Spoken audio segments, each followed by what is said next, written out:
Hello friends, welcome back to my YouTube channel. आज हम कर रहे हैं टीजीटी सोशल साइंस का जो एग्ज़ाम हुआ था 8 नवंबर को फर्स्ट शिफ्ट में, उसका English part. Let's get started. सबसे पहले कॉम्प्रिहेंशन दे रखा है तो हम क्वेश्चन रीड आउट कर लेते हैं। Question number 1, what historical event is mention as a factor contributing to the environmental changes depicted by Thomas Cole. Question number 2, tone of the passage. Question number 3, antonym of the word sublime. Question number 4, what is the title of the exhibition mentioned in the passage? Question number 5, what is the central theme of the passage? Comprehension पे आते हैं अब हम अपने।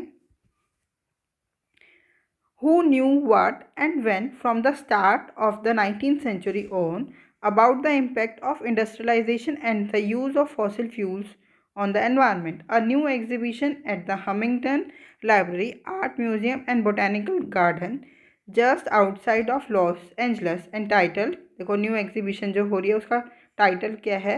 Strong cloud, picturing the origins of our climate crisis, helps to trace the scientific, historical and artistic record back to the beginnings of the Industrial Revolution. One early witness to the changing hues of the countrysides, once clear skies and untouched landscape for the British American painter Thomas Cole. In 1839, he traveled to Portage Falls on the Genesee River in upstate New York to document the sublime vistas, rocky cliffs, and abundant foliage surrounding the deep gorge through which the river flowed. Cole's task, commissioned by the New York State Canal Commissioner, was to preserve in oil paint the view about to be destroyed by the forthcoming construction of a new canal that would build on the success of the Erie Canal, which was opened in 1825. Cole, who was known for his monumental landscape, produced a giant-sized vision of nature's splendor on a canvas that stands 7 feet tall and 5 feet wide. क्या है? What historical event is mentioned as a factor contributing to the environmental changes depicted by Thomas Cole? The opening of the Erie canal. यही तो बोला था ना New York के commissioner ने, New York state canal commissioner, उसने बोला कि जो यहाँ पे एरी कैनल बनने वाली है उससे जो ये कैनल है वो ख़राब हो जाएगी, तो आप ऑयल पेंट से उस उस जगह का एक बहुत बड़ा कैनवस बना दो। तभी तो उसने बनाया कैनवस कितना, 7 feet tall and 5 feet wide. तो हमारा आंसर क्या हो गया? Option number 1 is the correct answer.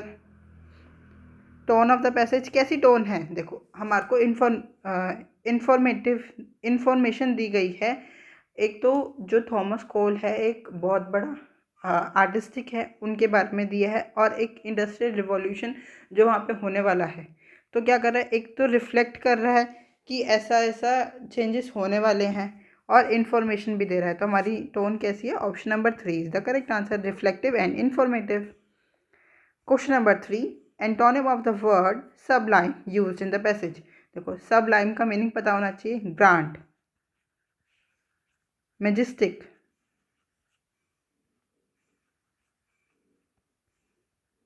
Impressive,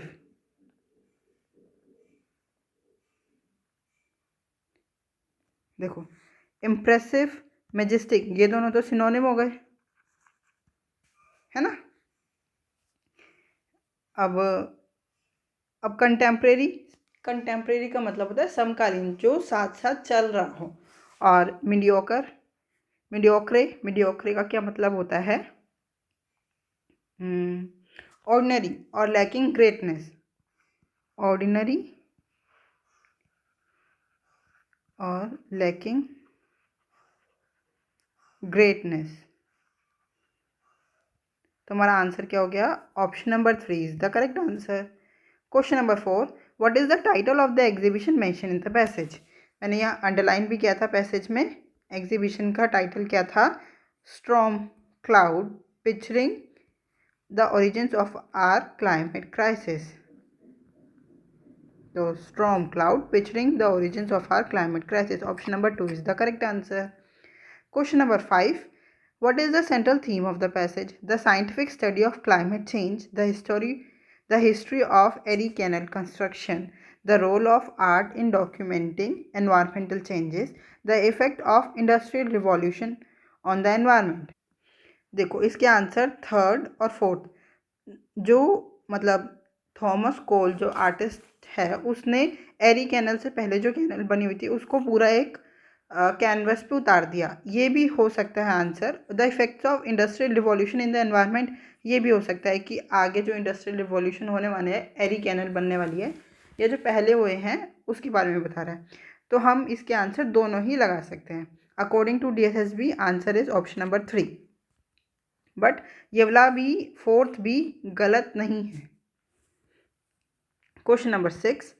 Sentence of a paragraph are given below in jumbled order. Arrange the sentence in the correct order to form a meaningful and coherent paragraph. Global warming is a serious concern. The melting of ice caps is caused by rising temperatures.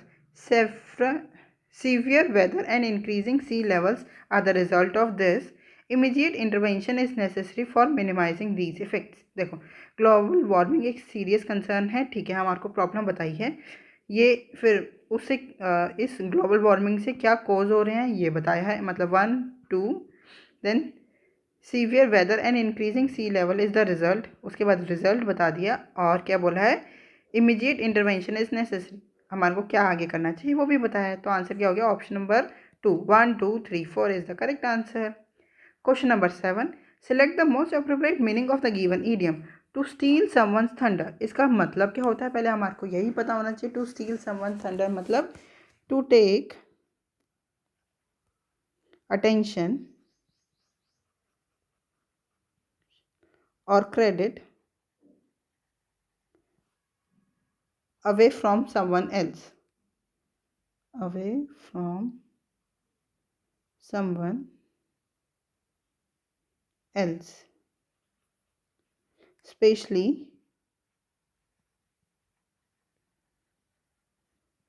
by doing or saying something first, especially by doing or saying something first.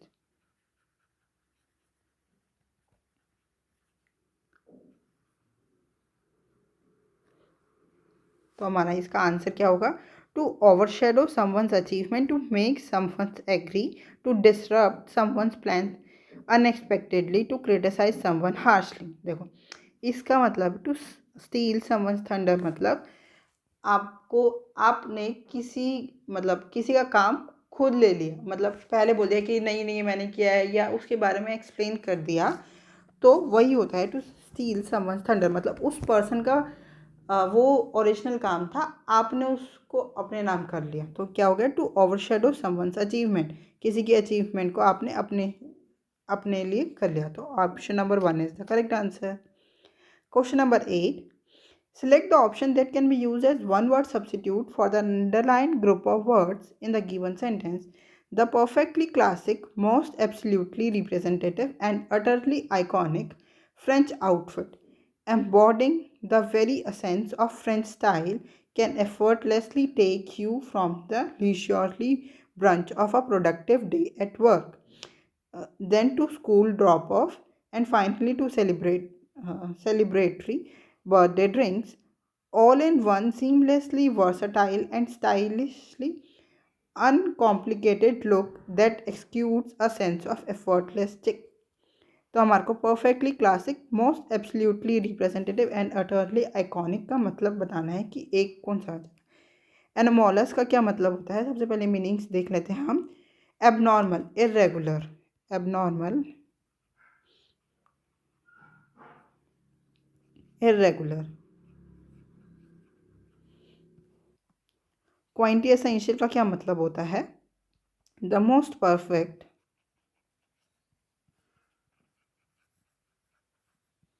or typical example of a quality or class. unconventional,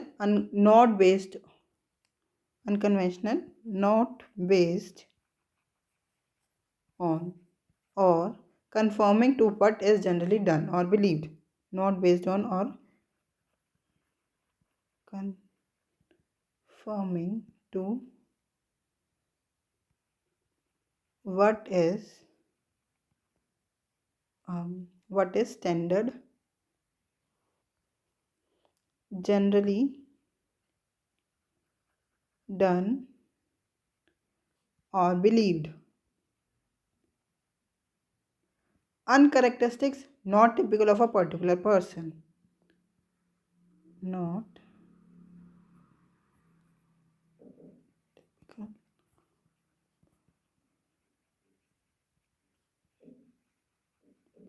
person, place or thing. तो हमारा answer क्या हो गया? Option number 2 is the correct answer, क्वांटी essential. Question number 9. Select the most appropriate endonym of the underlined group of underlined words in the given sentence. The patient conditions was precarious, exhibiting sporadic fluctuations at times. तो sporadic का क्या मतलब है यहाँ पे? sporadic का मतलब है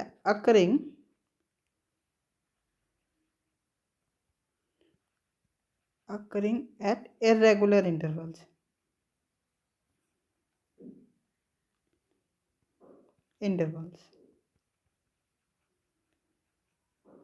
तो कांस्टेंट मतलब जो स्थिर हो, कॉन्टिन्यूस हो, स्टेडी हो, रेगुलर हो.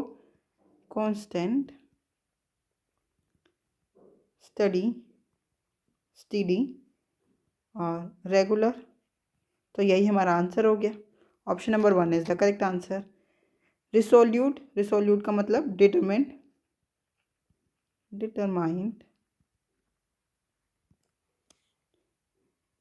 एक्स्ट्रावर्टेड मतलब ये एक पर्सनैलिटी को रिलेट करते हैं, relates to personality.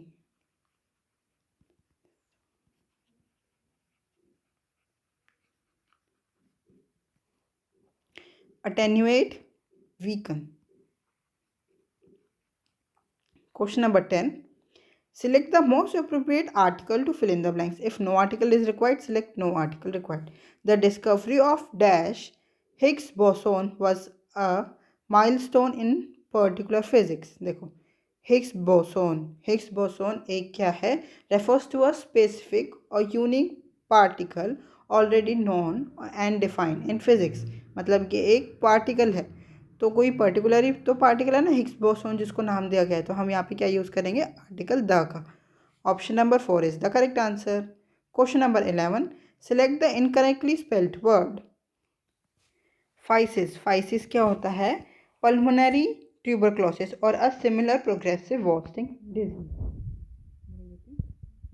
Pulmonary tuberculosis तो टी लिख देती हूँ, ठीक है. Quotidian is occurring every day.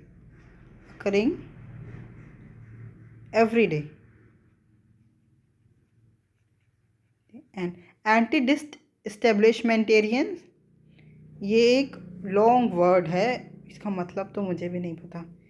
Anti डिसएस्टेब्लिशमेंटेरियनिज्म, पता नहीं क्या.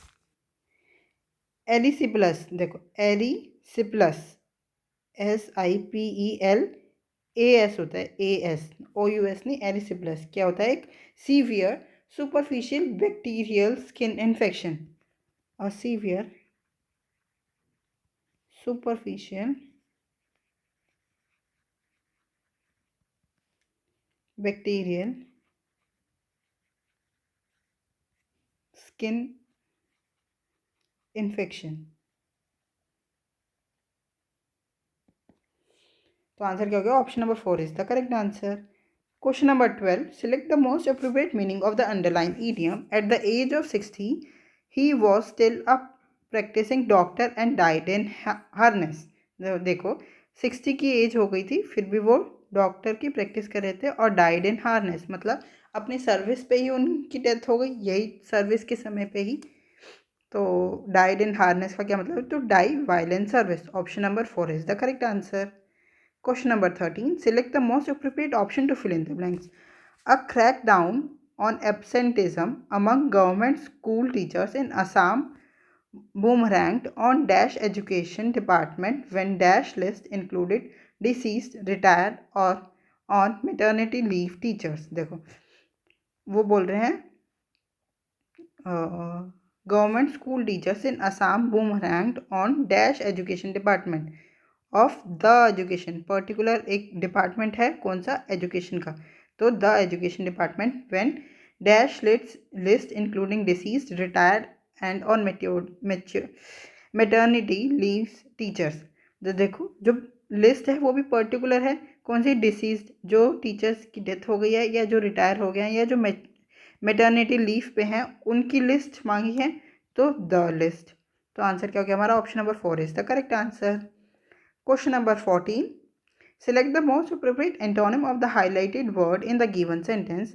Her arrogant behavior made her unpopular among friends. Arrogant का क्या मतलब होता है? Over confident. एंटोनिम पूछा है egoistic, humble, conceited या haughty। तो एक बार हम मीनिंग देख लेते हैं। egoistic, कंसीटेड और हॉटी, ये तीनों है सिनोनिम ऑफ एरोगेंट। मतलब इनका मतलब भी क्या होता है? ओवर कॉन्फिडेंस, जो कि ओवर कॉन्फिडेंस में जीते हैं। तो हमारा आंसर क्या हो गया? हम्बल, जो कि शांत हो, सबकी बात सुनता हो, मानता हो। मतलब आप समझ रहे हैं ना हम्बल का मतलब क्या है। Question number 15. Select the most appropriate option to fill in the blanks. They were both tired and hungry. मैंने आंसर ही साथ बोल दिया, क्योंकि बोथ के साथ ना हमारा हमेशा कौन सा वर्ड यूज़ होता है? एंड। बोथ एंड, ठीक है। जैसे एज सून, एज वर्ड होते हैं, है ना। But also, not only, but also. Not only के साथ सेंटेंस कंप्लीट करने के लिए बट ऑल्सो ही यूज़ होएगा, है ना। ऐसे ही बोथ, जब we try both tired and hungry so they just had a juice. तो आंसर क्या हो गया? Option number 3 is the correct answer. Question number 16. Sentence of a paragraph are given below in jumble order. Arrange the sentence in the correct order to form a meaningful and coherent paragraph. देखो A क्या लिखा है? They aim at developing the spirit of national integration and a sense of Indianness among children. पहले option देख लेते हैं, किससे start होगा? सी से, बी से। सी और बी लिखा है, तो सबसे पहले सी पढ़ो। देखो 3 Kendriya Vidyalaya have been established in Moscow, Kathmandu and Tehran too. ये तो स्टार्टिंग नहीं लग रही है, क्योंकि केंद्रीय विद्यालय ये बता रहे हैं कि 3 केंद्रीय विद्यालय स्टेब्लिश हुए हैं, एक मॉस्को में, एक काठमांडू में और एक तेहरान में, ठीक है। बट स्टार्टिंग का देखते हैं, सी क्या लिखा है? Since its inception in 1965 the केंद्रीय विद्यालय संगठन have come to know at centers of excellence in the field of secondary education. Yes, सही, यहीं से लग रहा है ना। 1965 में केंद्रीय विद्यालय का इंसेप्शन हुआ, तो सी ही सही करेक्ट होगा। तो ऑप्शन नंबर 3 और 2 एलिमिनेट हो गए। अब सी के बाद ए आएगा या ई आएगा? अब ये पहले देखते हैं। ई पढ़ते हैं। These Vidyalaya were established to cater to the educational needs of children of transferable central government employees by providing a common program of education. Or A, they aim at developing the spirit of national integration and a sense of Indianness among children. C के बाद E ही लग रहा है कि केंद्रीय विद्यालय क्यों establish हुए थे, ये बताएगा। C के बाद E, then A, फिर they aim at developing the spirit of national integration and a sense of Indianness among children. Then D, initially it started with just 20 schools, but now there are as many as 919 केंद्रीय विद्यालय. Then D के बाद B, 3 Kendriya विद्यालय have been established in Moscow, Kathmandu and Tehran too. ठीक है, हमारा answer हो गया option number 4 is the correct answer. Question number 16. Select the most appropriate preposition to fill in the blanks. She has no experience, so she is dash a disadvantage when it comes to this job interview. देखो यहाँ पे क्या आएगा? At a disadvantage. ये at a disadvantage एक phrase है और इस फ्रेज का क्या मतलब होता है? बीइंग इन एन अनफेवरेबल और weaker position compare to others. Being in an unfavourable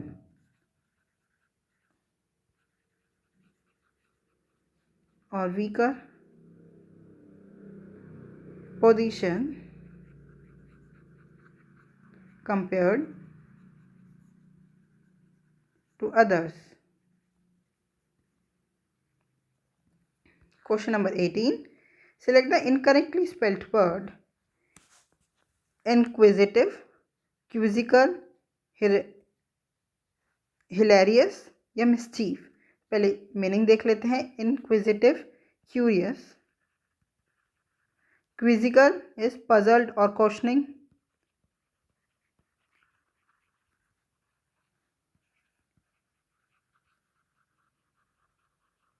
hilarious में एक ही एल आता है, तो answer option number 3 is the correct answer. Hilarious का क्या मतलब होता है? Extremely funny. Extremely funny. Mischievous, playfully troublesome.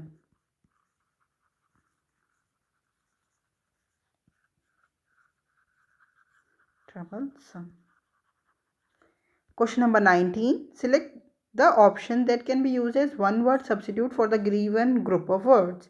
Dilemma or difficult circumstance from which there is no escape because of mutual conflicting or dependent conditions. Catch 21, 22, 02 और catch 20. तो ये only option number 2 is the correct answer. Catch 22 का क्या मतलब होता है? Refers to a paradoxical situation where a person is trapped by mutually conflicting और independent conditions. तो हमारा आंसर हो गया option number 2 is the correct answer. Question number 20. Select the most appropriate option to fill in the blanks. She called her brother dash he didn't receive the call. She called her brother but he didn't receive the call. उसने अपने भाई को call किया but उसके भाई ने call नहीं receive किया. Option number 1 is the correct answer. यहाँ पे बट कैसे यूज हुआ है? यहाँ पे बट शो कर रहा है कॉन्ट्रास्ट बिटवीन टू एक्शंस. पहले तो उसकी बहन ने कॉल किया, देन उसके भाई ने मतलब कॉल नहीं रिसीव किया. ये दो एक्शंस हो गए और बट यूज हो रहा है as a contrast. I hope ये 20 क्वेश्चन आपको बहुत अच्छी तरह समझ में आए होंगे. अगर आपको कोई भी डाउट है तो आप हमसे जुड़ सकते हैं @maths PS1 टेलीग्राम चैनल पे. Thank you. Keep learning, keep practising.